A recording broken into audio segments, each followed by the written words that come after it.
There you go. Oh my gosh. Oh my gosh. Oh.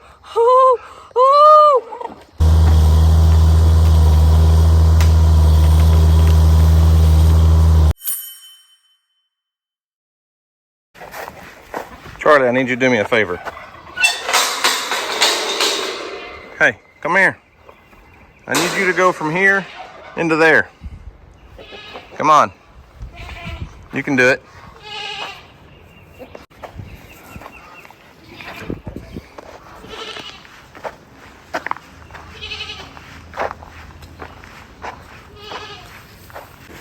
Keep going, buddy. Keep going. Let's go. Right around the corner.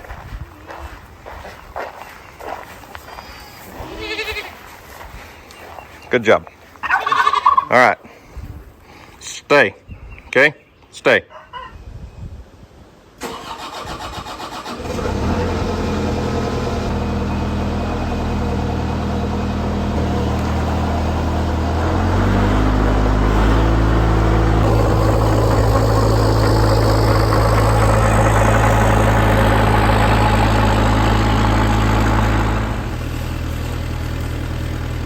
What's up, guys? It's Daniel from Arms Family Homestead, and as I promised the other day, I couldn't help it. I had to get the Cotto Mini X out of the barn. Have not got to run this machine in a while, so I'm going to start on a project today. I promise you I'm not going to finish it, but as you can see, I'm in the donkey pen, and it's very heavily shaded in here, and I want a lot of shade for the donkeys, don't get me wrong, but we need to open up some of the canopy in the trees to make better grass on the ground for the donkeys to graze. And I'm not taking out all the trees. I don't want anybody to get, you know, all anxious and say we're tearing out too many trees, but I'm gonna have to get the chainsaw out and do some work, and the excavator to do some digging and moving and piling. And basically my goal is to get rid of trees like this one that's just leaning, it's all rotted at the bottom. Things like this over here. Let me show you. This is just an elm tree that really, it doesn't really serve a lot of purpose for us, and it needs to go. So I'll probably get on the other side of it. I don't want to take a chainsaw and just cut it down. I'll probably get on the other side of it, push it over, and then what I can do is take a chainsaw and cut, you know, the decent firewood logs out of the middle, take the brush and stack it. That's that's where the thumb comes in handy on this excavator. I mean, there's a lot of different options we could do here. We could get the skid steer out here with a grapple and do a lot of the same stuff, but I want to push some trees over. Some of them we're going to cut down. Like obviously this pecan tree is never really going to be a good producer, and it's just waiting for the perfect windstorm to come crashing down because it's pretty well rotted off at the bottom. So I'll probably just take the excavator, push this one over, get the chainsaw, cut the saw log, you know, the main portion of the trunk, and then go stack saw logs all in a pile, stack brush in a pile, and then later we can burn the brush. So there's just a lot going on in here that needs to come out. I'm going to leave the good big oak trees that produce a good acorn crop and stuff, but just trying to get more areas like that where the sun's hitting the ground and we have good grass, versus over here in the shade we don't get much grass. It's one of those projects I've wanted to tackle for a long time, but just haven't been able to, hadn't got to it. So today we're gonna get around to it.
Okay, so this is going to be quite the project. Even with just as few trees as I plan on taking out, it makes a lot of mess. And the root balls on those elm trees are unbelievable. The pecan trees, they kind of go straight down, a few roots.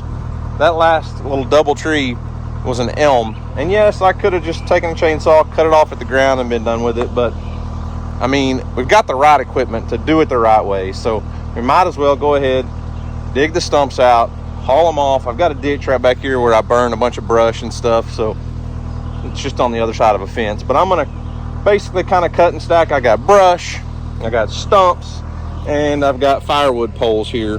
I'm not going to cut up the firewood and split and do all that stuff right now, but I'm going to do what I can with the excavator and then probably come back with a grapple and move and pile and stack and, you know, manage the mess. Bree, are you munching on leaves? I was kind of planning on turning the goats in here and letting them get after the leaves, but if you want to do it, I mean, I'm not going to stop you. You like those leaves? Pretty good stuff.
Well, I know one thing.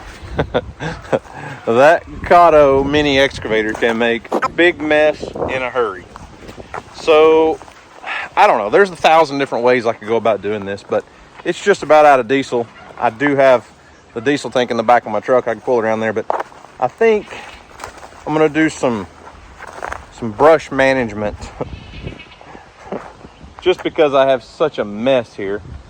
And I have the perfect tool to reduce some of that mess before we take a grapple and pile it all up, because I do want to burn a lot of the brush eventually. It's not going to burn right now, it's too green, but I think we can reduce it a little bit.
reduced my brush piles. Let's say that.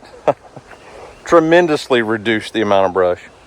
Was going through and trimming up some trees, a few low hanging limbs, cutting off a few elm trees. Now, did make a little bit of a mulchy mess on the ground, but nothing bad. And now I can come in here with a grapple and just pick up what I want to pick up. I've got one pile over there that still needs to be picked up and moved to a burn pile. But for the most part, most all of this mulched up really well with the tree reaper. We just came to a screeching halt though.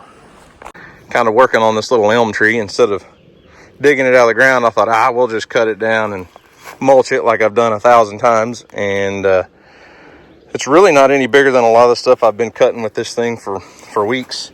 But I broke some shear pins. So there's 3 blades under the bottom of this tree reaper, and they go on this little spindle here, and you have 3 bolts that hold each blade in place, and sheared those bolts off. So puts me out of commission for the day until I can get some more bolts in.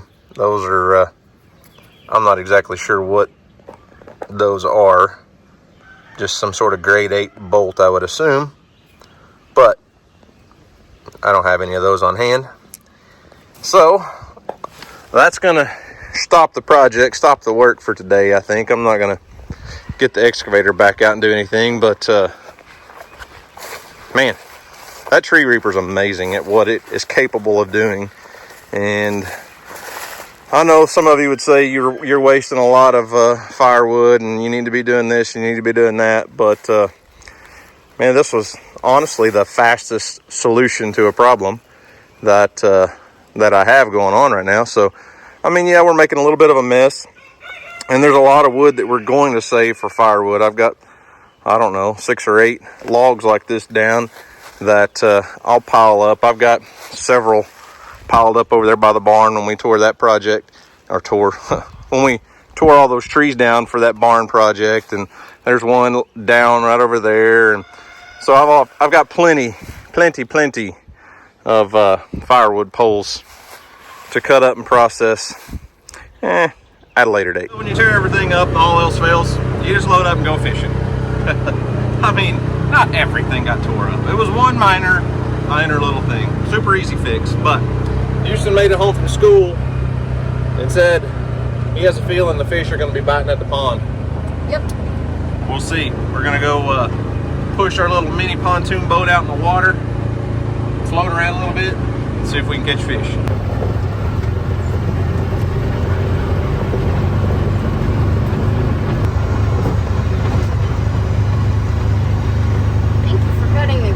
Yesterday I came down here by myself and I saw like 15 different snakes. Well, I came and mowed the grass for you. Thanks. You ready? Yep. Well, get on, let's go. Hope everything goes our way. Hopefully. We had a little small trolling motor malfunction, but I think we got it going. No better way to find out than to head across the pond without a paddle. Yeah. Oh yeah. It's working now. All right, sir. Are you going to be bass fishing or bluegill fishing? I think I'm going to start with the bass. And we don't have the exact thing for a fluke, but that's what I'm going to start with. Yeah, I couldn't find the right weight, so he wanted to fish with a fluke. Houston's going to do that, so we brought 2 rods apiece. We're only going to be here for a little while, but both of us brought one bass fishing rig.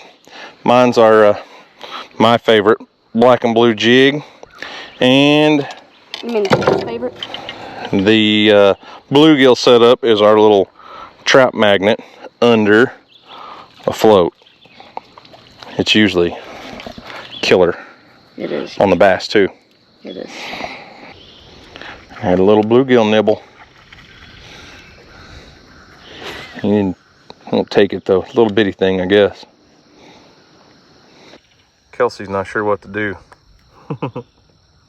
We went without her, and she's been running circles around the front of the pond here, trying to figure out why we didn't bring her, huh? Yeah. Oh, dadgum. Had a bluegill. Kind of looks like a big Now I don't. Let's see if there's another one over there. Oh, yep. Oh, pull and drag. That might be a bass. Oh. Get off of that stump. Oh. I think it's a big bluegill. Yeah. What do you think? Yeah, it's a big bluegill.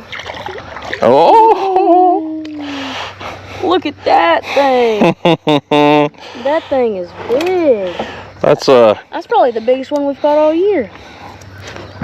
That's eater size bluegill right there for sure. Yeah, I'm about to pull out my. That don't surprise me at all. I go to catching a fish and here comes Houston. Yeah, I ain't catching bass. See you, dude.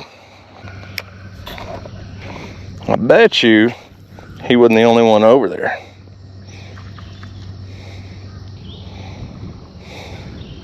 Wind's giving me fits. Great cast, man. It did something. Yep, sure did. I agree with that.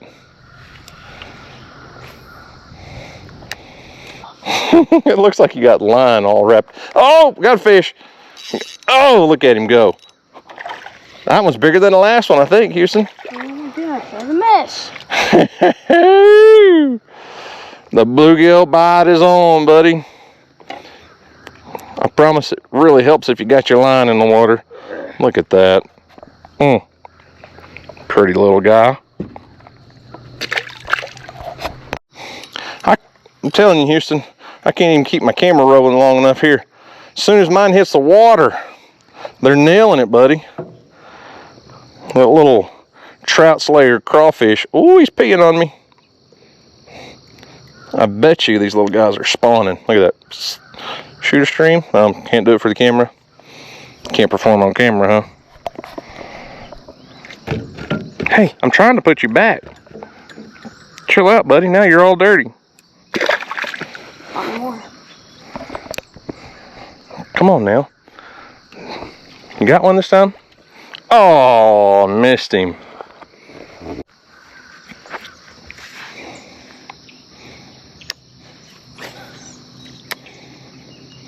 Apparently that's not the spot where I'm at. It's because I caught them all there already. Oh, be quiet. We're right on. Oh, where we need to be fishing, honestly.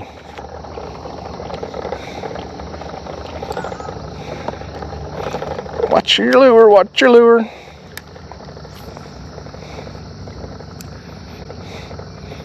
You getting tangled? Oh, I saw that.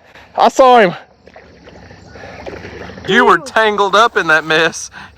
He came up and just nailed it. Yeah. You cast it over all those spider webs again.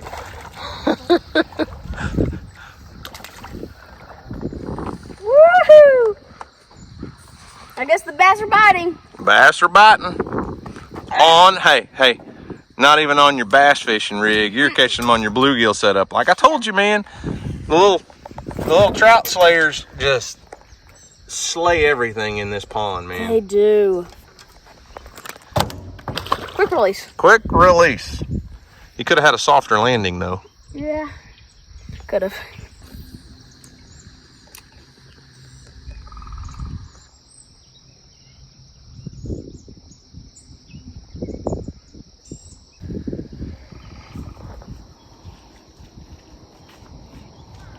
What's the matter, Kelsey? Another bass, huh?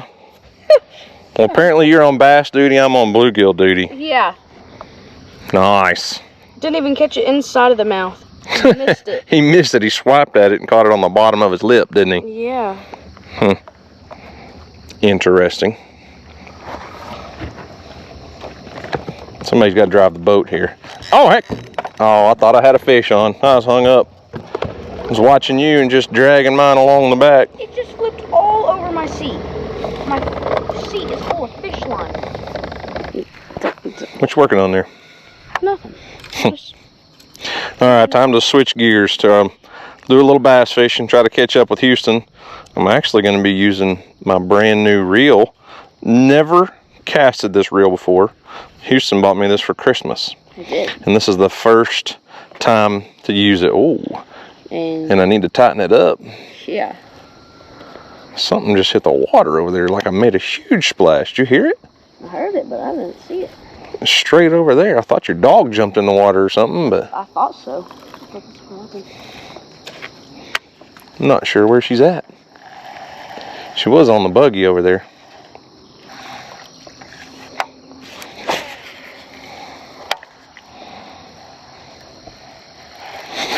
There's one. He's running at me. He's running at me. Oh, he let go. Dadgummit. So was he running at you? Yeah, he was swimming out towards deeper water.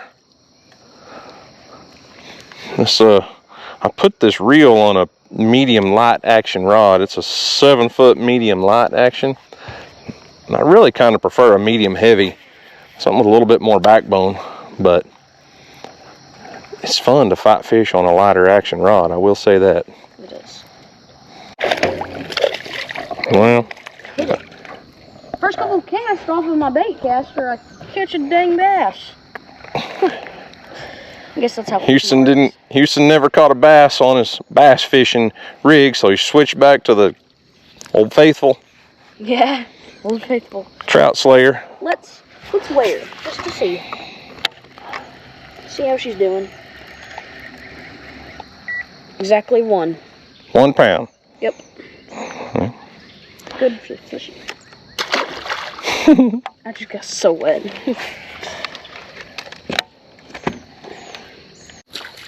Old Faithful. I told you. We definitely put this one in from the creek. So that looks like a bluegill green sunfish mix, doesn't it? Yeah, we definitely put that one in here from the creek, and it got big. Either that or some of the bluegill in here bred with the green sunfish. There shouldn't be many green sunfish in here. We tried not to put them in here when we were, doing stuff, catching bait and things in the creek and fishing over here and stocking, restocking, and tried not to put green sunfish in here. Yeah.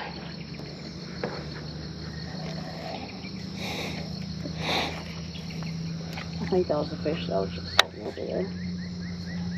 Just sitting over there, I think. Came by and swiped it. Why didn't you say swipe or no swiping? Credit card. Woo. Could you not? I'm waiting on you. Like, it hit the water and it probably sat there for half a second and he took it. Whenever you're done, I guess I'll turn around and fish while you work on that situation. Where did he swipe it at? Just right up there?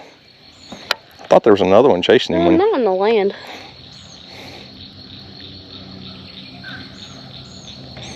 Get it out, or you need pliers? Pliers. There you. Oh, there was your other bass. I knew I saw another one chasing him. Actually? Yeah. Oh, I didn't believe you. I thought you were just making stuff up. No, I ain't making stuff up.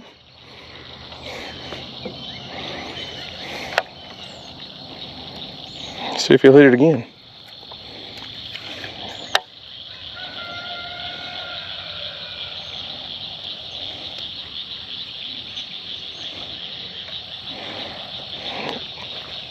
Here, you just gotta.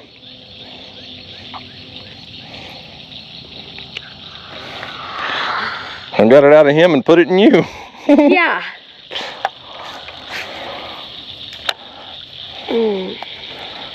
See if I can make that sucker mad. He's over there somewhere on a nest, probably. Looks like a nest over there. You see it? Mm-hmm. Yeah, you keep screwing up. I'm gonna see if I can catch him. Oh, there he is. First bass on my new reel, Houston. Oh my goodness. I got the mate to the one you had. Oh yeah, that one's in bad shape. Look at that guy. Definitely recently just got poked at. Man, that's horrible. That's not what you like to see. No. But I'm telling you, he's even got an old scar over here. Look at that. Oh yeah. There's way too many of our bass that we've been seeing this year with injuries and scars and puncture wounds from aerial predators, the blue herons are wearing us out over here, and we're just seeing a small fraction of it probably. Imagine how many fish they actually kill that we don't find. You know what I mean? I think they live on a creek. Well, yeah, the blue herons roost on the creek by our house. There's probably 30 of them. There's usually at least 1 or 2 over here on the pond every day, though. And they mostly eat. There's some nests out there. You can see them. Yeah, I see the clean spots. Oh! You set the hook on my nose. Smack me with your rod. I'm so sorry. Anyway, so what I was getting at is, I think we probably need to. I don't know. I've been debating maybe. This pond is it's over 30 years old probably. So it's filled in, it's silted in, it's, you know, years and years of leaves and debris have made it a lot more shallow than it used to be. So I've debated on bringing the excavator over here and, you know, doing a little bit of muck removal maybe, I guess you'd say. And just along the banks, along the edges of the water, and then putting some fresh structure in here. Dad. I can't get up that high, buddy. I mean, I'll go over there, but I don't think we're gonna... Say hello to my little friend. I would turn around if I were you. You're just gonna pull us up there. I guess so. Anyways, maybe dredge out some of the bank edges, make it a little bit deeper so they're not so susceptible to predators, and add some more structure, some dead cedar trees, maybe some artificial structures, just different things, you know, just better habitat for the bass, give them a better chance to survive. Houston, you look like you're fishing at Jimmy Houston's up in the treetops like you did over there. Sorry, I'm too busy looking at the nest.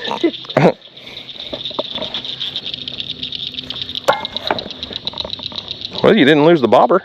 No, I don't know where it's at though. I heard it. It's up there. Where? Oh, yep, landed up there on the deck. You can use mine.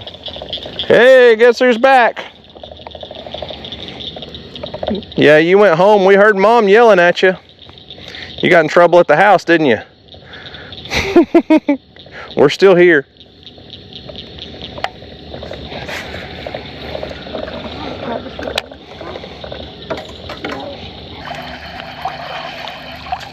Alright, I'll spin it.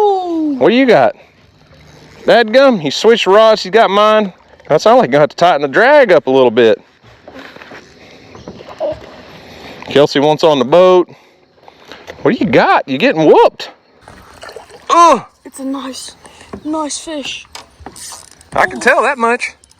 Oh my! Fight it easy. Oh my Fight gosh. it easy. Oh my Fight it gosh. easy. Oh my gosh. Hey, oh my gosh. we want to get away from the brush. Oh my gosh. We want to get away from the brush. Here. You have to bring it up beside the boat, buddy. Don't let it get under. Oh my goodness. Oh my gosh. Just let it fight. Let it fight. Let it fight.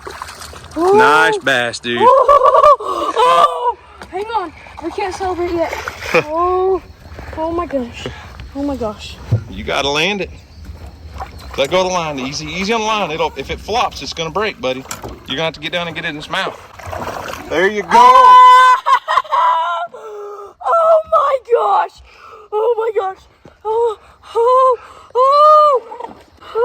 Kelsey. What's the matter, Kelsey? Okay.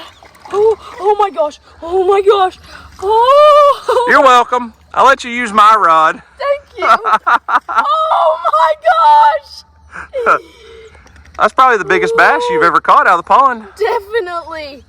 Oh. Hey, and you know what you caught that big old bass on? A tiny lure. A tiny trout magnet. Look, it's all jacked up right now, but that's what Houston just caught that bass on. I'm shaking. A Look. tiny trout magnet. I'm shaking so much. Well, Oh my gosh. we need to get a weight on it. Hang on, I'll take a picture. We do.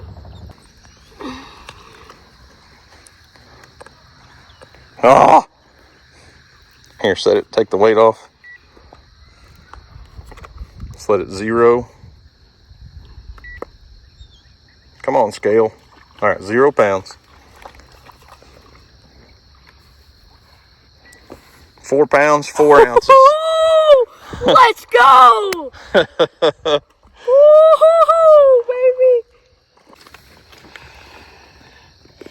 baby! This thing is a beast. Hang on.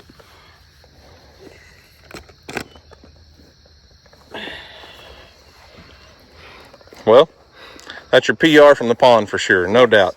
Papa Phil, this one's for you. Never got to meet you, but it's one of the biggest bass out of your pond. Papa Phil was my grandpa, or Daniel's dad, and he caught a 10-pound, 8-ounce. He caught a couple 10-pounders, but not out of this pond. Well, I'm pretty sure he caught a pretty big one out of this pond, and pretty big, dude. This thing is huge. It is, man. That's awesome. I never thought, I thought we were just gonna come out here, catch a couple smaller bass, get a good video, just go home and eat. Today, got a PR out of the pond. Let's go, baby. That's definitely gonna be one of my greatest moments out of this pond. That's awesome. All right, let's let it go. We don't want to keep it out too long, so. Here, put it over the side so I can see. 4 pounds, 4 ounces, buddy. Look at that thing right there. It's so big. She better kick back off. We hadn't had her out of the water that long. Come on. There she goes. Yeah, let's go, dude. Maybe she'll be a 5-pounder next year, 6-pounder. Yes, let's go. Dude, that was so cool. Kelsey is so unsure of what all the excitement's about, but she wants over here bad. Hey, we got a... She got us sucked. Kelsey. Watch out for all the hooks, Kelsey. Oh, man. All right, we got to go. We got to get back to the other side of the pond. Kelsey jumped on because she just couldn't stand it anymore. But we got to go home and cook supper. Yes. I mean, we got to quit on a good note. We could cast 1,000 more times and not catch that fish, probably. Yeah, definitely. That's definitely 100% true. Or not beat that fish, anyways. Yeah, let's say that. On a trout magnet. On a trout magnet. Or trout slayer. Yeah, a little bitty trout slayer crawfish. Thank you, Trout Slayer, for those. Those things work so well. I mean, you go to the creek all day, probably catch 100 fish. You come here, you probably catch 25 bass. It's definitely been our most successful lure in this pond. It definitely has. Besides that blue one right there, probably, that's probably been one of the most successful lures for altogether around all fish in this pond. Because we probably caught every fish in this pond. Not literally every single fish, but every kind of fish in this pond with that lure, probably. Yeah, probably. All right, let's go. Let's go to the house. Well, we're gonna head to the house. I mean, I don't think we're gonna top that today. Definitely. So we're gonna quit while we're ahead and go home and eat supper. I think we're gonna go home, cook some omelets. That's what Mom said she wanted for supper. So we're gonna fire up the griddle outside and do some cooking. So I would say it's been a good day. Definitely. Got some work done, got some fishing done, and Houston caught a big old bass. Yep. PB for this pond. For you. Yeah, for me in this pond. For you. I think Weston caught one that was close to 7 one time, and I've caught one that was about 7 or 8, but it's been a long time ago. So anyways, remember, guys, do something today to make somebody smile, because it might just change the whole world. Yeah. Anything else? Oh, so guys, thanks for watching. Hope you enjoyed it. And as always, we'll see you on the next video. Peace.